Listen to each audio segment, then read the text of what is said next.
샬롬, 한 주간을 시작하는 월요일 아침입니다. 이 한 주간에도 부활하신 예수 그리스도의 은혜와 평강이 우리의 삶에 충만할 수 있고 또 그 예수를 만날 수 있기를 축복하고 기도합니다. 함께 읽고 묵상할 말씀은 이사야 11장 1절부터 9절 말씀입니다. 제가 읽어봅니다. 이새의 줄기에서 한 싹이 나며 그 뿌리에서 한 가지가 나서 결실할 것이요 그의 위에 여호와의 영 곧 지혜와 총명의 영이요 모략과 재능의 영이요 지식과 여호와를 경외하는 영이 강림하시리니 그가 여호와를 경외함으로 즐거움을 삼을 것이며 그의 눈에 보이는 대로 심판하지 아니하며 그의 귀에 들리는 대로 판단하지 아니하며 공의로 가난한 자를 심판하며 정직으로 세상의 겸손한 자를 판단할 것이며 그의 입의 막대기로 세상을 치며 그의 입술의 기운으로 악인을 죽일 것이며 공의로 그의 허리띠를 삼으며 성실로 그의 몸의 띠를 삼으리라. 그때의 이리가 어린 양과 함께 살며 표범이 어린 염소와 함께 누우며 송아지와 어린 사자와 살찐 짐승이 함께 있어 어린 아이에게 끌리며 암소와 곰이 함께 먹으며 그것들의 새끼가 함께 엎드리며 사자가 소처럼 풀을 먹을 것이며 젖먹는 아이가 독사의 구멍에서 장난하며 젖된 어린 아이가 독사의 굴에 손을 넣을 것이라. 내 거룩한 산 모든 곳에서 해됨도 없고 상함도 없을 것이니 이는 물이 바다를 덮음같이 여호와를 아는 지식이 세상에 충만할 것입니다. 아멘.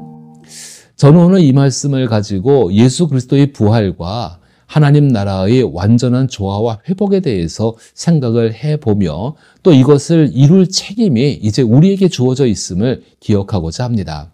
우리가 예수 그리스도의 죽음과 부활을 통해 우리에게 주어진 하나님의 무한한 은혜를 이해하기 위해서는 예수의 부활을 통해 완성되기 시작한 하나님 나라가 무엇인지를 생각해야 합니다. 이것이 중요한 것은 부활하신 예수를 만난 사람들은 유대인들이었고 예수를 만난 사람들의 변화는 예수의 부활로 인해 하나님 나라가 심겨지고 자라나서 하나님 나라의 완벽한 조화와 회복을 위해 살아가는 사람들이 되었기 때문입니다. 그럼 하나님 나라는 무엇일까요?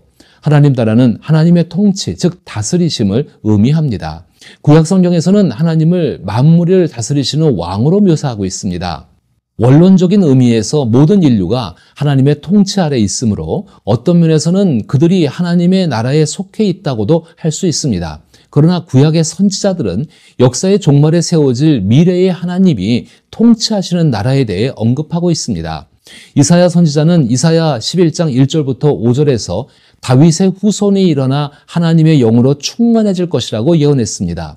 그의 통치 아래에서는 가난하고 억압받는 자들에게 정의가 실현될 뿐 아니라 모든 나라와 인종 속에 있는 차별과 소외가 없는 화합이 이루어질 것입니다. 그리고 이어서 이사야는 하나님의 영으로 충만한 한 사람의 통치로 인해 일어나는 더욱 놀라운 일들에 대해 이야기합니다. 그때의 이리가 어린 양과 함께 살며 표범이 어린 염소와 함께 누우며 송아지와 어린 사자와 살찐 짐승이 함께 있어 어린 아이에게 끌리며 암소와 곰이 함께 먹으며 그것들의 새끼가 함께 엎드리며 사자가 소처럼 풀을 먹을 것이며 젖 먹는 아이가 독사의 구멍에서 장난하며 젖된 어린 아이가 독사의 굴에 손을 넣을 것이라. 내 거룩한 산 모든 곳에서 해됨도 없고 상함도 없을 것이니 이는 물이 바다를 덮음같이 여호와를 아는 지식이 세상에 충만할 것입니다. 문자적으로 이해하거나 은유적으로 이해해도 이 나라는 우리의 상상을 초월하는 나라입니다. 우리는 이 말씀을 보면서 하나님의 영으로 충만한 유일한 사람이 예수 그리스도임을 확신합니다. 예수 그리스도께서 다스리시는 나라에서는 정치적 평화와 사회적 발전이 이루어질 뿐만 아니라 자연도 치유됩니다. 인간 사이에 그리고 자연계에서도 폭력과 서로 간의 피 흘리는 싸움이 사라지므로 노화나 질병, 죽음도 함께 사라지게 될 것입니다. 주 여호와께서 사망을 영원히 멸하시고 모든 얼굴에서 눈물을 씻어주시며 자기 백성의 수치를 온 세상에서 없애신다는 이사야 25장 8절의 예언처럼 자기 존재를 수치스럽게 여기지 않는 에덴 동산이 회복되는 것입니다. 하나님께서 창조하신 세상은 본래 하나님의 통치 아래에서 완벽한 조화를 이루고 있었습니다. 모든 것이 창조된 세계의 다른 모든 부분과 정확하고 견고하게 연결되어 있었습니다. 육체와 영혼, 감정과 양심 사이에는 어떤 부조화도 없었고 개인 간이나 남녀 간의 갈등도 존재하지 않았습니다. 몸 자체에도 전혀 부조화가 없었기 때문에 질병, 노화, 죽음으로 인해 육신이 해체되는 일도 없었습니다. 더 나아가 인류와 동물 그리고 환경 사이에도 완벽한 조화가 이루어져 있었습니다. 어떤 종류의 깨어진 관계도 에덴 동산에서는 존재하지 않았습니다. 그런데 죄는 하나님과 인류의 관계를 깨트렸습니다. 그로 인해 모든 다른 관계도 손상되어 창조된 세계가 헐겁게 풀어져 버렸습니다. 이러한 상황이 의미하는 바를 우리는 잘 이해하지 못할 때가 많습니다. 이해를 돕기 위해 한 가지 예를 들어 어린아이의 뇌신경은 서로 강하게 연결되어 있지만 성인이 되고 노화가 진행되면서 다양한 스트레스와 유해물질로 인해 그 신경들이 느슨해져 과거를 기억하지 못하거나 현재를 인식하지 못하는 뇌질환이 발생하는 것과 유사하다고 말할 수 있습니다. 죄는 하나님과 인류의 연합을 깨트렸습니다. 그로 인해 모든 관계가 완벽하게 연결되어 있는 창조 세계의 조화가 무너지고 해체되었습니다. 죄의 본질은 하나님의 왕권에 대한 반항이며 교만입니다. 그 결과 세상 만물과 삶의 모든 영역이 허무에 굴복하여 썩어질 수밖에 없는 상황에 처하게 된 것입니다. 상대가 하나님이든 타인이든 자아든 자연이든 우리의 관계는 모두 손상을 입거나 무너졌다는 것입니다. 전쟁, 범죄, 차별, 빈곤, 분노, 절망, 기근, 전염병, 노화, 죽음 등은 모두 하나님과의 관계가 해체된 결과입니다. 하나님은 우리를 창조하실 때 하나님을 영화롭게 하고 하나님을 최고의 존재로 누리게 하셨습니다. 그러나 우리가 하나님을 떠난 다른 것을 더 사랑하게 되면 그 결과를 피할 수 없습니다. 하나님을 왕으로 인정하지 않는 곳에는 어둠과 죽음이 반드시 찾아옵니다. 이러한 현실 속에서 성경은 시편 72편에서 이새의 아들 다윗의 기도가 끝나니라 라는 표현을 통해 진정한 왕의 통치를 바랬던 다윗처럼 진정한 왕의 임재와 통치를 간절히 소망해야 한다고 말하고 있습니다. 시편 72편은 진정한 왕의 임재와 통치로 인해 하나님과의 관계가 회복되고 모든 창조 세계가 번영할 것임을 보여줍니다. 이로 인해 하나님께서 왕으로 다스리시는 세상은 완전히 치유되고 재통합되며 물리적 부패와 죽음이 사라질 것입니다. 지금까지의 내용은 구약 성경을 바탕으로 유대인들이 믿어왔던 그리고 희망했던 초자연적인 힘이 임함으로써 세상이 한순간에 새롭게 된다는 것입니다. 그 나라를 이끌 메시아는 인간 삶의 모든 차원을 아우르며 온 세상을 즉각적으로 치유할 것입니다. 질병, 부패, 빈곤, 결함, 고통은 장차 오실 왕의 보좌에서 흘러나오는 새 생명과 능력 앞에 결코 맞설 수 없습니다.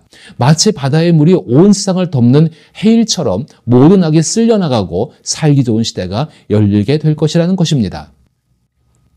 더욱이 구약 성경의 마지막 부분에 등장하는 다니엘은 다니엘 12장 1절로부터 3절에서 이렇게 이야기합니다.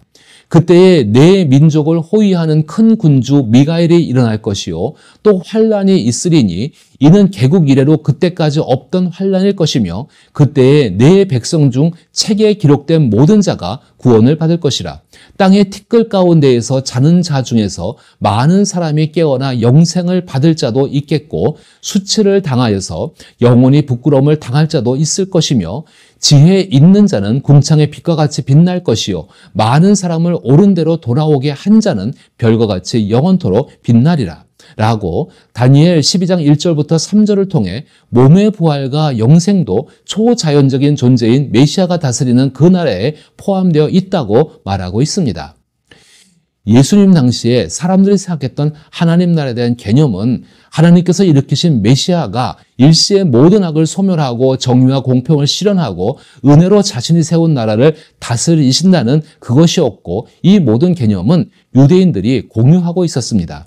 예수께서 하나님 말씀에 따라 많은 기적을 행하시고 정의로운 삶의 본질을 설명하시며 하나님 나라에 합당한 새로운 삶의 방식을 제시하시고 자신을 하나님의 아들로 선언하셨을 때 사람들은 예수님을 구약 성경에서 예언된 하나님 나라를 실현할 메시아로 기대할 수밖에 없었습니다.